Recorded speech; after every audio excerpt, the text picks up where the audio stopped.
Olá, hoje iremos falar sobre controle local e drenagem sustentável. O acelerado processo de urbanização cria grandes áreas impermeabilizadas.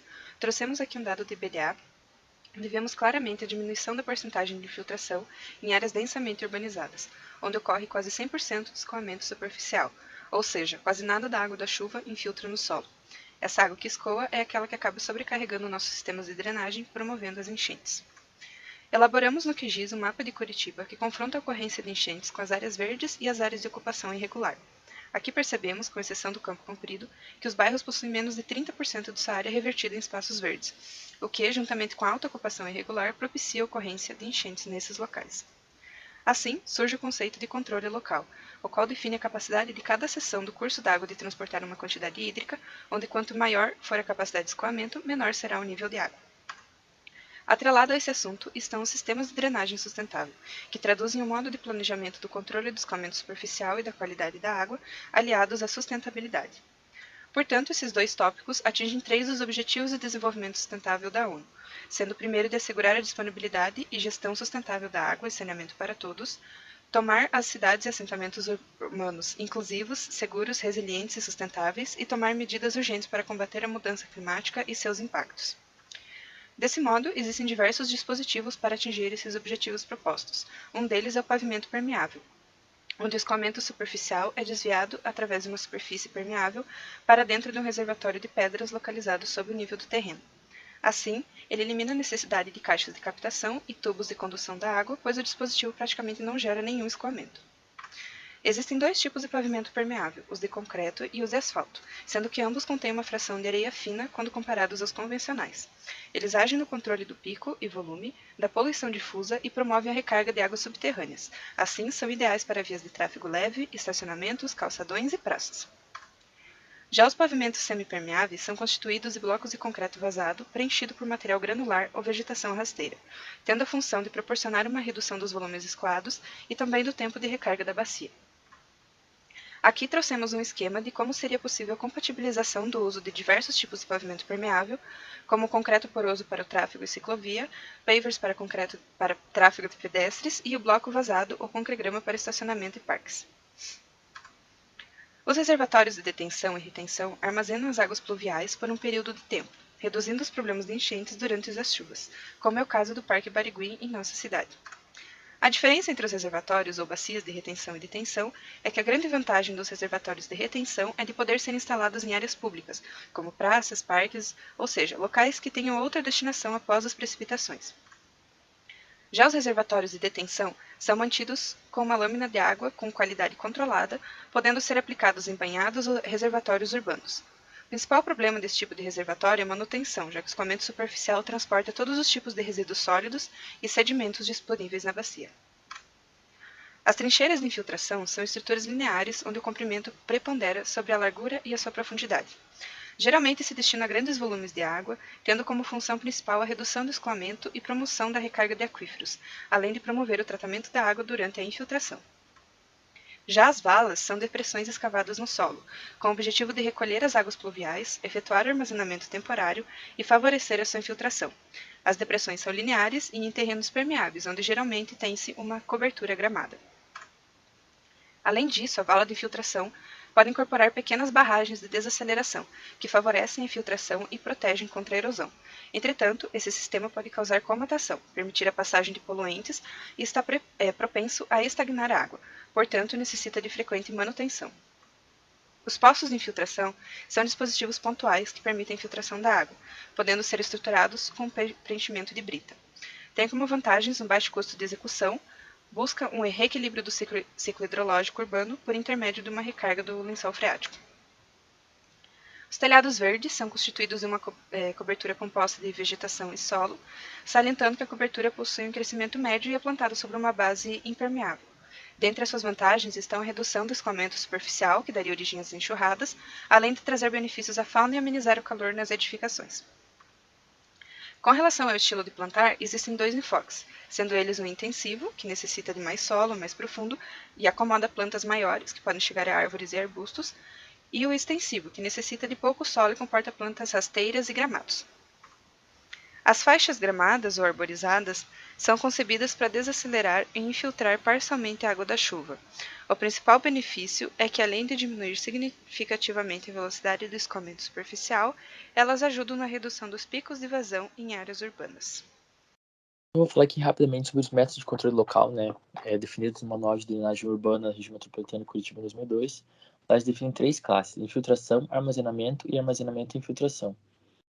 Para os métodos de infiltração, a gente considera como premissa que as áreas controladas vão ter escoamento superficial nulo. No método de armazenamento, a gente pode liberar para o usuário um máximo de 27 litros por segundo por hectare, enquanto no armazenamento e filtração a gente tem essa mesma situação, só que a gente tem que levar em conta a infiltração do solo.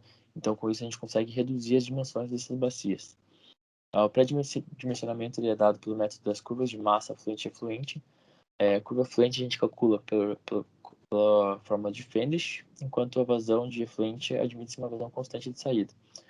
No nosso caso, a gente adota esse valor de saída como uma vazão específica de 27 litros por segundo por hectare. A vazão é definida de acordo, com a dedução dessas fórmulas, e a gente chega, com a substituição de 10 anos de recorrência, de retorno, a gente chega no valor de 27 litros por segundo por hectare. Então, para chegar na vazão, a gente apenas multiplica esse valor de vazão específica pela área drenada em hectares e chega na vazão. Vou explicar agora alguns critérios para a escolha do método de controle.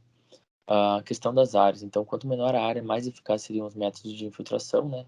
Quanto maior a área, menos esses métodos seriam eficazes. Então, seria usar as bacias de detenção e retenção. Para a questão da infiltração do solo. Então, quanto mais permeável o solo, melhor seria a aplicação desses métodos. Quanto menos permeável, esses métodos se tornam não tão eficazes, né? Bacias de retenção e detenção já não é uma questão tão importante, né? Então, aqui, em questão de níveis de solo freático alto, aquífero em risco, solo frágil, água, né? Solos que podem ter erosão. Aquífero em risco seria risco de contaminações, né? Ou subsolos impermeáveis, tornariam esses métodos de infiltração não tão eficazes também. Micro-reservatórios, telhados dos reservatórios já não entram em contato com o solo, já são outras situações que não levariam essas situações em conta. Situações de declividade alta, né, que a superfície, escoamento superficial ali não se daria um pouquinho mais intensamente ali, evitaria um pouco da infiltração, né, então não é tão viável a gente usar esses métodos. A ausência de avulsório, então a gente não tem onde jogar essa água, que seria também um problema a ser levado em conta, né, a gente não conseguiria, quase todos aqui, né, a gente não conseguiria implantar esses métodos. Restrição de área disponível, então grandes áreas, né, a gente precisa de grandes áreas para colocar bacia de detenção e retenção. Projetos de instalações subterrâneas também, esses métodos que a gente aprofunda um pouco, né, na superfície, então a gente não conseguiria esses métodos de infiltração, então bacias de detenção e retenção, e alguns também com regiões urbanas teria alguns problemas. Condições sanitárias e sedimentológicas, então afluentes poluídos ou com alta taxa de descedimentos, a gente não consegue implantar esses métodos de sistemas de drenagem. Precisaria primeiro de um pré-tratamento, né, ou então um tratamento mais específico ali, né, dependendo do grau de contaminação. As questões de risco ali, dependendo, a gente consegue fazer essas questões de filtração do solo ali, a gente, dependendo como o solo trabalha ali com esses riscos desses contaminantes. Algumas restrições estruturais também, né, como esforço intenso de tráfego intenso, com essa questão da compactação do solo ali, poderia tornar inviável alguns métodos de infiltração. Aí outras questões seriam flexibilidade de desenho e limite na altura do método de controle também seriam importantes de ser levados em conta.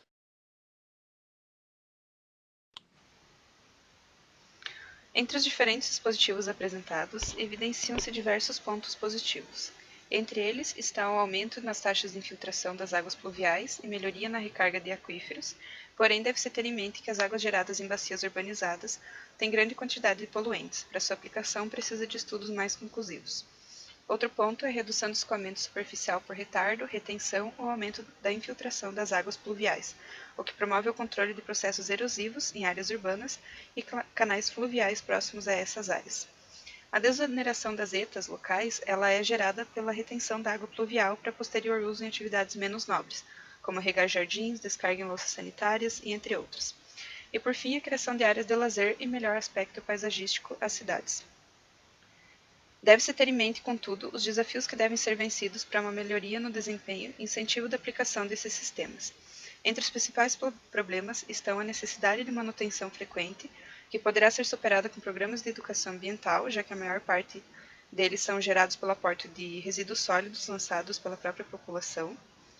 Outro ponto é o alto custo na implantação, quando se faz necessárias adaptações de sistemas pré-existentes, mas que podem ser mais baratos quando planejados em conjunto. Em geral, esses sistemas não suportam altas cargas de sedimento e possuem risco de comotação, por isso devem-se sempre buscar novas soluções que possam reduzir a produção de sedimentos na fonte. Mesmo assim, de uma forma mais geral, a implantação de alguns sistemas de drenagem sustentável e de controle local não possuem um custo elevado. Portanto, ao se realizar uma análise de viabilidade econômico-ambiental, esses dispositivos apresentam uma excelente relação custo-benefício. E aqui, por fim, estão as nossas referências.